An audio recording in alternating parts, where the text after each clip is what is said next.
Pada segmen yang ketiga ini teman-teman, saya akan menjelaskan apa itu grand theory, middle theory, dan micro atau applied theory ya. Ini adalah beberapa konsep mengenai teori yang sering digunakan untuk menyusun bab 2 ya. Nah, apa sih grand theory, middle theory, dan micro atau applied theory ya? Kalau kita berbicara grand theory itu terkait dengan topik penelitian sebenarnya itu. Ya, sebagai contoh, saya beri contoh di sini misalnya saya punya judul skripsi kualitas pelayanan transportasi publik busway di kota X misalnya. Nah, di situ kita tahu betul bahwa grand theory atau topik penelitian saya di sini adalah kualitas pelayanan publik. Ya. Nah, lalu kita turun ke middle theory.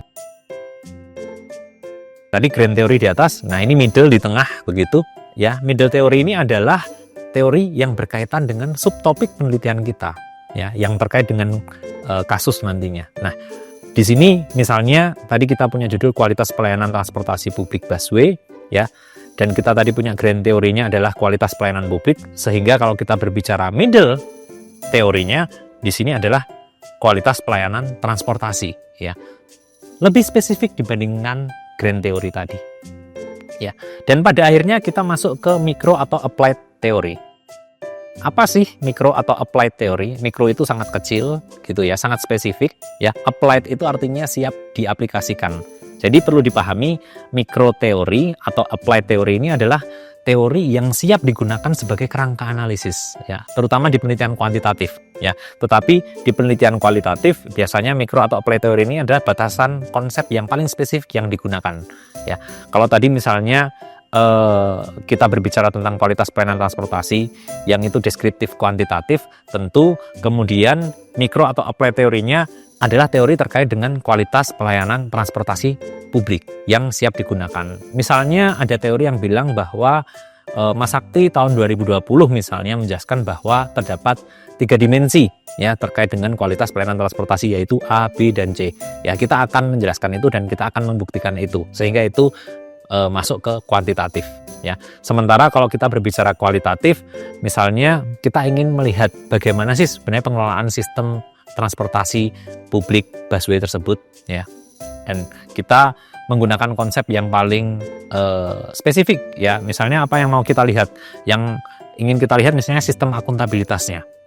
Oh, ada teori terkait dengan sistem akuntabilitas pelayanan transportasi publik seperti apa, dan sepertinya ini ada temuan yang menarik yang lain yang berbeda dengan teori dan kita akan eksplorasi lebih lanjut secara kualitatif.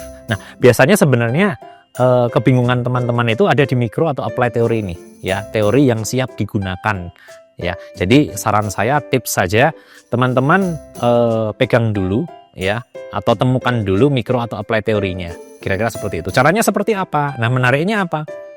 Grand teori ini biasanya kalau di kampus itu adalah mata kuliah kita. Jadi misalnya di kampus saya atau di prodi saya itu ada mata kuliah pelayanan publik. Noh, itu grand teori ya. Nah, di mata kuliah pelayanan publik itu dibahas berbagai macam jenis pelayanan. Apakah ada pelayanan kesehatan, pelayanan transportasi, dan seterusnya. Nah, itu adalah middle theory. Nah, sehingga kita bisa pahami micro atau applied theory ini adalah pengembangan yang lebih spesifik dibandingkan dengan middle theory tadi. Ya, caranya seperti apa? Teman-teman bisa dengan mengambil kelas kuliah yang bersangkutan, tetapi yang lebih saya sarankan teman-teman kembangkan lagi. Cari pendekatan-pendekatan terbaru di jurnal dan seterusnya yang berkaitan dengan mata kuliah yang menjadi mata kuliah favorit teman-teman. Ya, biasanya kalau teman-teman di bab 2 ada bab 2.1 subjudulnya 2.2, 2.3, itu 2.1 itu grand theory, 2.2 itu middle theory, dan 2.3 adalah micro atau applied theory, yaitu teori yang siap diaplikasikan untuk nanti dilakukan proses analisis dan pembahasan. Saya pikir itu teman-teman, semoga membantu penyusunan bab 2 teman-teman. Terima kasih.